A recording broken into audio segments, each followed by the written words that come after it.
Hello friends, welcome to kitchen with सेज। केम छो?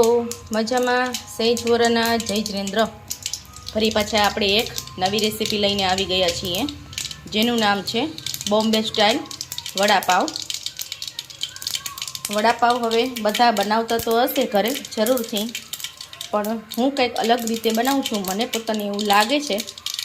તો જરૂરથી આપ ઘરેથી મારી સ્ટાઇલ પ્રમાણે એક વખત બનાવીને જોજો, ખાજો અને ખવડાવજો। પછી કેવા લાગ્યા મને એક વખત ખાઈને જરૂરથી કહેજો। એના માટે મેં અત્યારે વડાનો મસાલો બનાવીએ છીએ આપણે। 2 ચમચી ઓઇલ મૂકીને 1 ચમચી રાઈ નાખી છે। રાઈ નાખીને આવી રીતે ચપટી અડદની દાળ નાખીશું। અડદની દાળ નાખ્યા પછી એની અંદર મેં આવી રીતે લીલા મરચાં, આવી રીતે અનિયનને રિંગ કરી શકો છો, અથવા તો સ્ક્વેર ચોરસ એવી રીતે પણ કરી શકો છો, ઝીણા ઝીણા બટકા પણ કરી શકો છો। તમને જેમ અનુકૂળ લાગે એવી રીતે તમે ચોક્કસથી કરી શકો છો।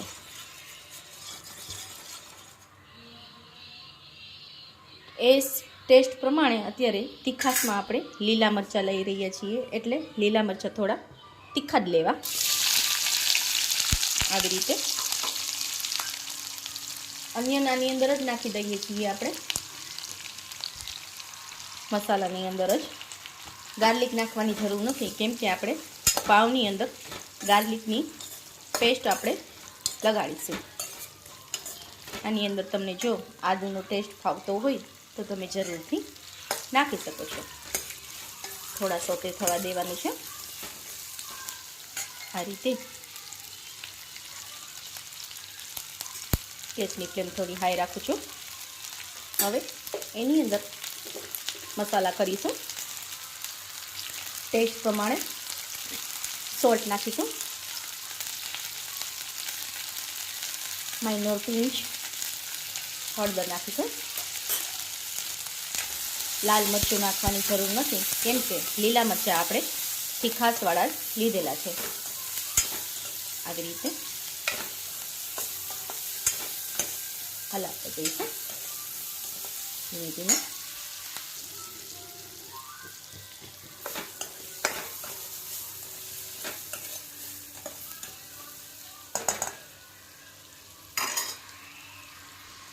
આવી રીતે થોડા સોતે થઈ જાય પછી એની અંદર બટેટાને મેશ કરીને જ નાખવા।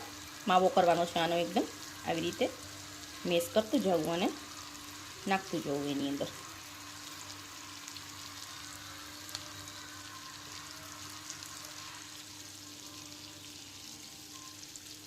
1 બાય 1 છૂટું છૂટું નાખવું એટલે સરસથી મિક્સ થઈ જાય એની અંદર।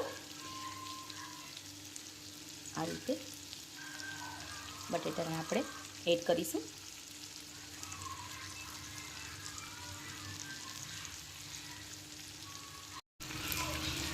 આ રીતે બટેટા બધા જ મેશ કરીને એડ કરેલા છે એની અંદર, તમે મેસરથી પણ એડ કરી શકો છો।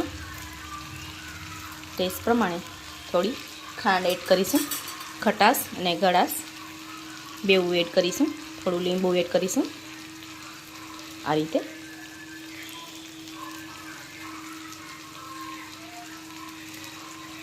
હવે ઉપરથી નીચે બરોબર રીતે બધું જ હલાવી લઈશું।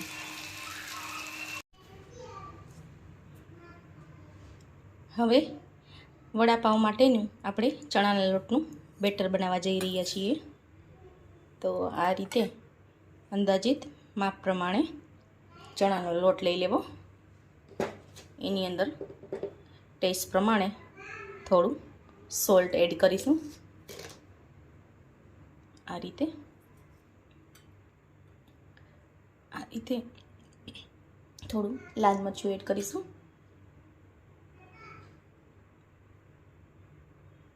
આ રીતે પિંચ હળદર એડ કરીશું।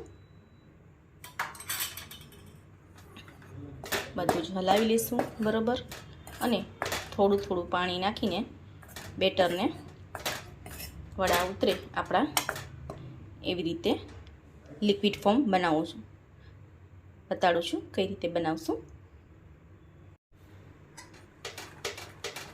આ રીતે પાણી નાખીને બેટરને આ રીતે એક બાજુ આ રીતે હલાવતા જવું. બેટરને આટલું ઘાટું રાખું જેથી કરીને વડા વ્યવસ્થિત ઉતરે, બધું છૂટું ના પડી જાય તેલમાં. આ રીતે ઘાટું રાખવું. હવે પિંચ અમથું આપણે અજમા એડ કરીશું જેથી કરીને પેટમાં ના દુખે. હવે ઈનો એડ કરીશું આવી રીતે માઇનોર. ઈનો એડ કર્યા પછી એને જરા એકઠી કરવા માટે થોડું લીંબુ એડ કરીશું. આ રીતે આપણે વડાપાઉંનો મસાલો તૈયાર છે. હવે એની ઉપર ચોપ કરેલી કોરિએન્ડર એડ કરી દઈશું. બરાબર રીતે આવી રીતે હલાવીને હવે સાઈડમાંથી થોડું આવી રીતે લઈને નાના એવા બોલ બનાવી લઈશું. આવી રીતે થોડા મોટા કરવાનાથી.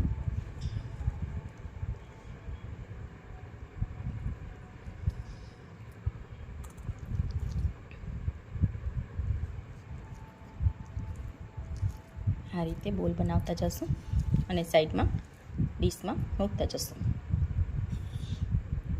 હવે એનાથી થોડા મોટા પણ બનાવી શકો છો.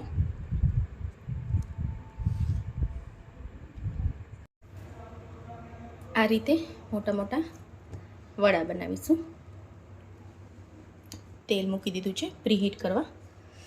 આ રીતે એની અંદર એડ કરીને ડીપ કરી દેવાનું. આવી રીતે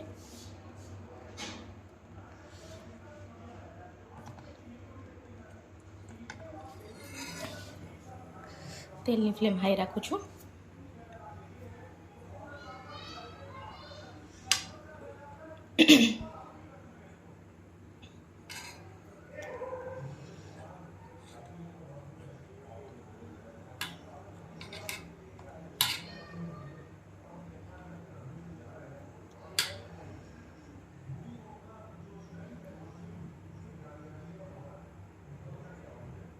આ રીતે આની અંદર એડ કરી દઈશું.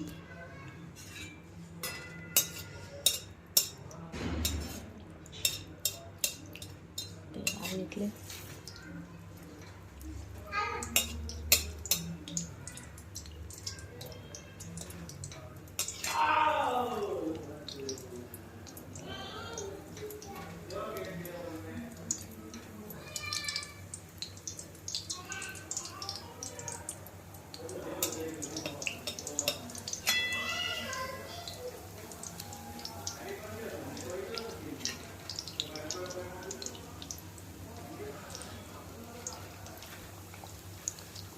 આ રીતે આછું ગુલાબી રંગનું થાય ત્યાં સુધી તળીશું એને.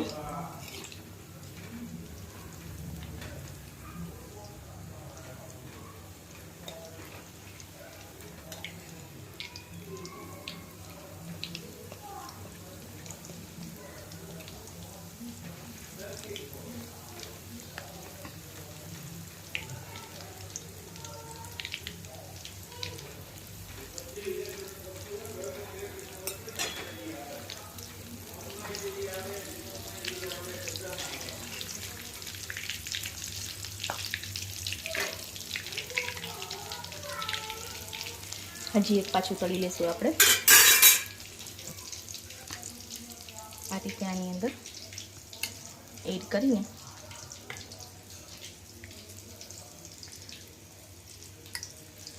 આવી રીતે ફટાફટ એડ કરી દઈશું એને.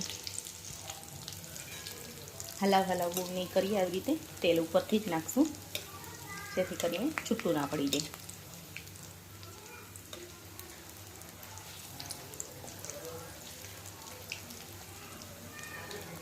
આ રીતે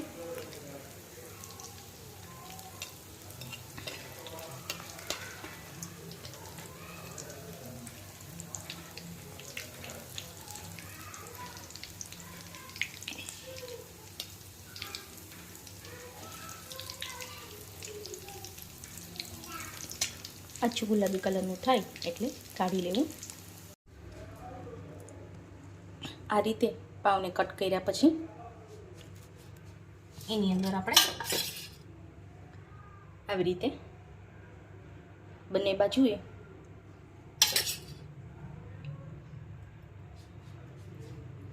આ રીતે બંને બાજુએ લગાડશું.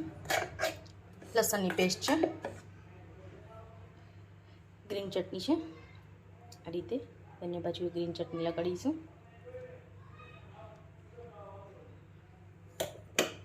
લસણની પેસ્ટ અને ગ્રીન ચટણીનો વિડીયો ઓલરેડી આગળ મૂકેલો છે, જે આપ જોઈ શકો છો. આ રીતે એક વડું લઈને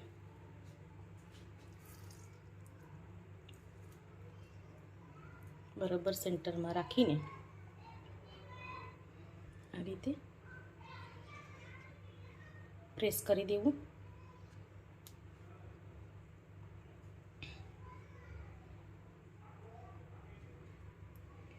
સો ફ્રેન્ડ્સ, આ રીતે આપણું ફાઇનલી વડાપાઉં બનીને જુઓ, બતાડું છું હાથેથી, બનીને તૈયાર છે. આવી રીતે હાથમાં લઈને તમે બાઈટ પણ કરી શકો છો. આમાં લીલું મરચું પણ તમે એડ કરી શકો છો. અત્યારે આપણે ગ્રીન ચટણી લીધેલી છે એટલે લીલું મરચું નાખેલું નથી. એની ઉપર તમે એક બાઈટ લીલું મરચું અને એક બાઈટ આનું એવી રીતે ખાઈ શકો છો. તો હજુ પણ આમાં તમારે કંઈ જાણવું હોય તો કમેન્ટ બોક્સમાં મને કમેન્ટ કરીને જણાવજો. લાઇક, શેર અને સબસ્ક્રાઈબ કરવાનું ભૂલતા નહીં. Thank you for watching. Thank you friends.